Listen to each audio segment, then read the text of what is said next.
नमस्कार, ईटीवी के खास प्रोग्राम अधूरे ख्वाब में आपका स्वागत है। मैं हूं महफूज आलम। आज हम बात करेंगे अक़लियती स्कीमों के बारे में, साथ ही आपको बताएंगे और उस पर ख़ास तौर से चर्चा करेंगे कि अक़लियती आबादी अक़लियती स्कीमों से क्यों दूर है और उन योजनाओं को ज़मीन पर लागू कराने के सिलसिले में क्या किया जाना चाहिए। इस सिलसिले में बात करने के लिए हमारे साथ कई ख़ास मेहमान मौजूद हैं। मशहूर लेखक सफ़ी मशहदी साहब हैं, स्वागत है आपका ईटीवी के स्टूडियो में। याकूब अशरफी साहब हैं, डायरेक्टर हैं ऑक्सफेम के। अफजल हुसैन साहब हैं, जनरल सेक्रेटरी हैं बिहार राब्ता कमेटी के। आप तीनों लोगों का ईटीवी के स्टूडियो में स्वागत है।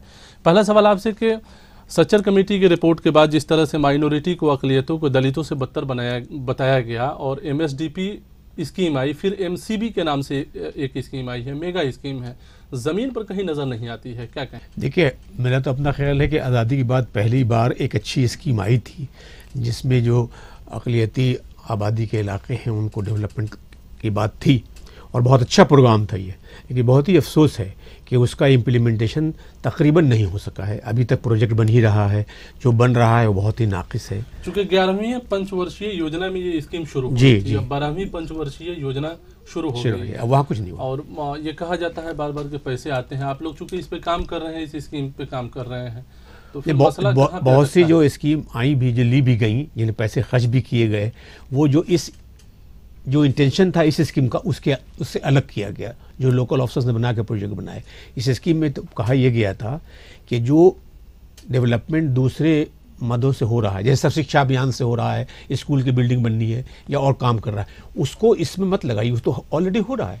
जो डेवलपमेंट दूसरे किसी भी प्रोग्राम से कवर्ड नहीं है उसको इंक्लूड करना चाहिए। अब जैसे हेल्थ के लिए था, एजुकेशन के लिए था, तो जो उस इलाके की ज़रूरत है, और ये सबके लिए था। अगर किसी गांव में एक ड्रिंकिंग वाटर सप्लाई देती है तो वो अक़लियती नहीं, जो आबादी, पूरी आबादी के डेवलपमेंट था, खाली आइडेंटिफिकेशन हुआ था पूरी आबादी के, तो उस लाइन पर काम नहीं हो सका है, इसकी बहुत अफसोस है।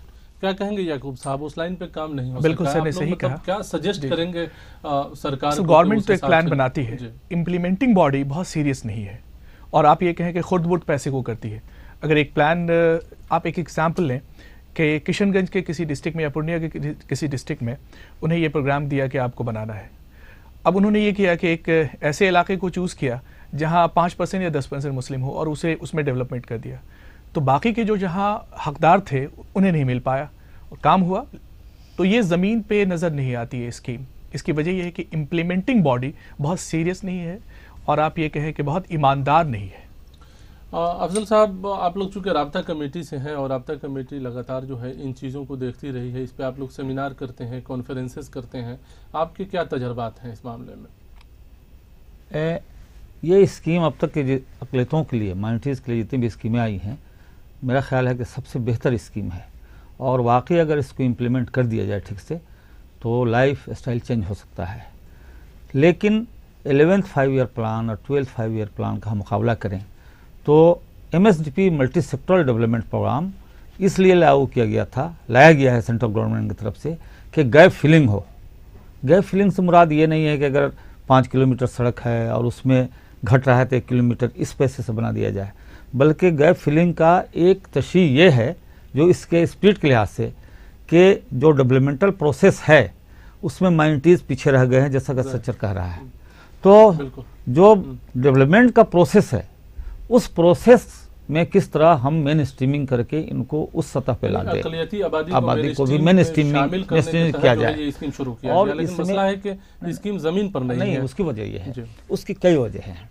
गाइडलाइन में ये मौजूद है कि जिस ब्लॉक को या जिस जिला को आपने ले लिया, वहाँ पर आप सर्वे करें, वहाँ नीड मालूम करें कि अक़लियतों की डेवलपमेंट के लिए क्या नीड है, और नीड बेस्ड हम प्लान या प्रपोजल तैयार करें, जो कि 11th 5 ईयर प्लान में कभी नहीं किया गया।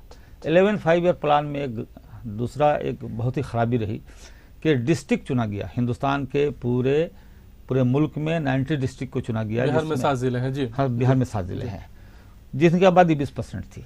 अब पूर्णिया ज़िला को आप ले लें, उसमें एक अमौर ब्लॉक भी है जो 85% के लगभग मुस्लिम आबादी है। बनमनखी है जहाँ 10% से भी कम। कोचा धामन है, नहीं, मैं 2 ला रहा हूँ। एक तो किशनगंज में तो कोचा धामन मुसलमान ज़्यादा हैं, पूर्णिया का अमौर में 80% से ज़्यादा हैं, बनमनखी में कम है। पैसा आ गया डीएम साहब के फंड में, उससे उनको काम करना था, बजाय अमौर में करने के उन्होंने बनमनखी में कर दिया जहाँ अकलियतें नहीं हैं। तो फिर उसमें प्राथमिकता तय नहीं है, नहीं प्राथमिकता नहीं, जहाँ पे तो अकलियती आबादी ज्यादा है वहाँ पे काम करने की जरूरत। फिर ये इसलिए आया है कि माइनॉरिटी कॉन्सेंट्रेटेड एरिया और एरिया डेवलपमेंट है, जैसा सर ने अभी कहा कि एरिया डेवलपमेंट है सबके लिए है, लेकिन जहाँ कॉन्सेंट्रेशन माइनॉरिटी का है वहाँ पे काम किया जाए। मसदी साहब, मसला यह है कि जो ब्लॉक्स चुने गए हैं वहाँ, जैसा कि स्कीम में है कि 10 करोड़ के आसपास जो है उस ब्लॉक में खर्च किया जाना है, और कुछ विलेजेज हैं जहाँ मोर देन 50% आबादी है, वहाँ भी 1 करोड़ रुपया खर्च किया जाना है, लेकिन ये स्कीम अभी शुरू ही नहीं हुई है। अभी तो सर्वे ही चल रहा है, कुछ नहीं हुई। कुछ प्रोजेक्ट्स जो बने हैं तो उनमें किया ये गया है कि जैसे कुछ बना के भेज दिया गया। एक तो सिलसिला ये है कि जो रेड टेपिज्म बहुत है, वीडियो ब्लॉक बना के भेजता है डिस्ट्रिक्ट को, डिस्ट्रिक्ट से आया यहाँ से चला गया सेंटर, अब सेंटर से ऑब्जेक्शन होकर चला आया कि इसमें ये नहीं, इसमें वो नहीं, इसी में पूरा साल गुजर जाता है और काम हो नहीं पाता है। और जो स्पिरिट ऑफ द स्कीम है उसको ठीक से न सोच समझते हैं और ना उसको इम्प्लीमेंट करते हैं। जैसा कि अफजल साहब ने कहा कि जो गैप को फिल करने के लिए स्कीम है कि जो काम दूसरे स्कीम्स के तहत नहीं हो पा रहा है उनको इससे करा के पूरा कर दिया जाए ताकि डेवलपमेंट, वो नहीं हो पा रहा। बाकी जो स्कीम चल रही है तो चल रही है, हो रहा है कि इसके पैसे उसी में डाल दिए जा रहे हैं। तो ये एक्चुअली जो इसका पर्पस था स्कीम का उसको डिफीट हो रहा है वो। और इम्प्लीमेंटेशन जो आप गवर्नमेंट मशीनरी है खासतौर से ग्राउंड लेवल पर, जाहिर है यहाँ ठीक है हम लोग हुकूमत बिहार के जो स्टेट फंक्शनरी है ये लोग एक्शन ले रहे हैं, लेकिन ग्राउंड पर नहीं जा पा रहा। सरकार की जो दूसरी योजनाएं हैं, अगर 15 पॉइंट्स प्रोग्राम कमेटी के तहत जो है 15% हिस्सेदारी अकलियतों को मिलनी है, ये एक अलग मामला है, लेकिन स्पेशली MSDP या MCB के नाम से जो स्कीम आई है ये गैप फिलिंग है जिस तरह से आप कहें। चलिए इस पे चर्चा जारी रहेगी, लेकिन वक्त है एक छोटे से ब्रेक का। ब्रेक के बाद फौरन वापस आते हैं।